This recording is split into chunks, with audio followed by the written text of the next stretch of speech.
नमस्कार, स्वागत है आपका आर्यन न्यूज में। मैं हूं आपके साथ सुमन पाल। खबरों की शुरुआत करते हैं बड़ी खबरों के साथ। राजधानी जयपुर में दीपावली की तैयारियां तेज हो गई हैं। शहर के बाजारों को दुल्हन की तरह सजाया जा रहा है। वहीं बड़ी चौपड़ और पर हवा महल अब छोटी चौपड़ पर भी बनाया जा रहा है। इसे देख आम से खास सभी हैरान हैं। और आपको ये भी बता दें कि जहां शहर के किशनपोल बाजार को सिंगापुर की तर्ज सजाया जा रहा है, वहीं MI रोड पर सजावट के साथ ही कोरोना से बचाव का संदेश दिया जाएगा। दरअसल हर साल की तर्ज पर ही इस साल भी जयपुर के बाजारों में दीपोत्सव पर रोशनी की जा रही है। इसके तहत ही छोटी चौपड़ है, उस पर भी राजस्थान की पहचान बन चुके हवा महल की झांकी बनाई जा रही है, जो 48 फीट ऊंची और 36 फीट चौड़ी होगी।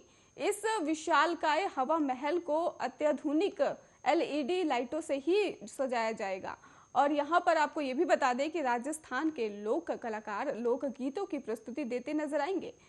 और 4 दीवारी के मुख्य प्रवेश द्वार ही अजमेरी गेट पर ही विशालकाय कमल का फूल शहर के बंदिशों का स्वागत करेगा। इसके साथ ही सिंगापुर की तर्ज पर किशनपोल बाजार में 2 गेट बनाए जाएंगे, जिसमें अत्याधुनिक कोल्ड लाइट लगाई जाएगी।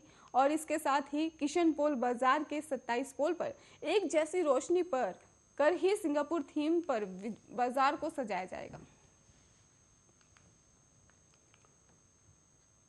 पिछले दिनों दिल्ली में कांग्रेस महासचिवों और प्रभारियों की बैठक में मोदी सरकार के खिलाफ आंदोलन, चुनावी राज्यों की रणनीति जैसी गंभीर मंथन के बीच ही शराब का जिक्र आ गया है और कांग्रेस के मेंबरशिप अभियान पर बात हो रही थी। एक महासचिव ने राहुल गांधी के सामने कांग्रेस का मेंबर बनने के लिए शराब नहीं पीने और खादी पहनने की शर्त बदलने की मांग कर दी।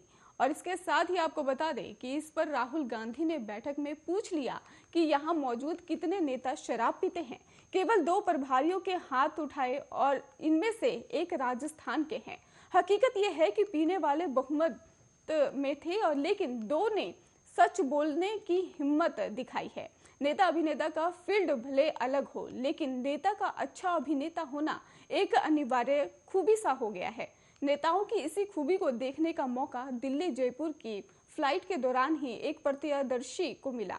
एक बड़े ब्यूरोक्रेट के साथ 3 MLA की यात्रा कर रहे थे। जब एयरपोर्ट पर उसने एक बड़े ब्यूरोक्रेट के हाथ में से ही ब्रीफकेस और दूसरा सामान लेकर सेवा भाव दिखाने की होड़ मच गई और तीनों MLA चर्चित रहे। और इसके साथ ही आपको ये भी बता दें कि इन दिनों एक चुनावी राज्य में भी ये देखने को मिला था, वहीं ब्यूरोक्रेट के ही संयोजक में ही राज्य के हैं। और आपको ये भी बता देते हैं कि इस निर्मिति के चक्कर से ही पहले एक बड़े नेता भी आ चुके हैं।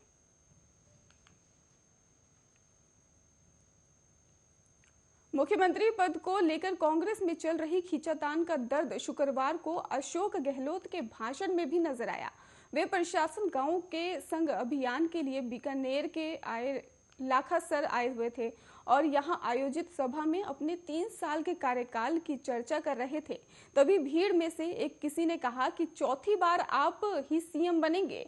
इस पर उन्होंने कहा कि चौथी बार कौन मुख्यमंत्री बनेगा ये अलग बात है, चौथी बार सरकार कांग्रेस की बननी चाहिए। इस दौरान उन्होंने केंद्र पर भी हमला बोलते हुए कहा कि राजस्थान में सरकार गिराने की योजना गृह मंत्रालय में बन रही थी। राजस्थान के विधायकों ने करारा जवाब दे दिया है। और गहलोत ने अपने भाषण की ओर ये भी कहा कि शुरुआत करते हुए उन्होंने कहा कि जनता ने ही उन्हें तीसरा मौका दिया है। उन्हें इस बात का आभास है कि जिम्मेदारी क्या होती है। गहलोत अपनी बात पूरी करते इससे पहले उपस्थित लोगों में से किसी ने जोर से कहा कि चौथी बार भी आप ही बनोगे। ना चाहते हुए भी गहलोत को उस शख्स की बात पर प्रतिक्रिया देनी पड़ी। उन्होंने कहा, बार बार सरकार बदलती है तो मजा नहीं आता, सरकार बदलते ही योजनाएं ठप सी हो जाती हैं। हम चाहते हैं कि सरकार वापस कांग्रेस की आए ताकि हम योजनाओं पर काम कर सकें। 2 अक्टूबर को प्रशासन शहरों के संघ अभियान के लॉन्चिंग कार्यक्रम के CM गहलोत ने कहा था कि अगली बार से शांति धारीवाल को ही स्वायत्त शासन मंत्री बनाऊंगा। इसके बाद इस बयान को उनके चौथी बार सीएम बनने की घोषणा के तौर पर देखा गया था और बीकानेर के लखासर में उन्होंने सीएम पद को लेकर यू टर्न लिया है। अब पहले सरकार बनाने की अपील की है।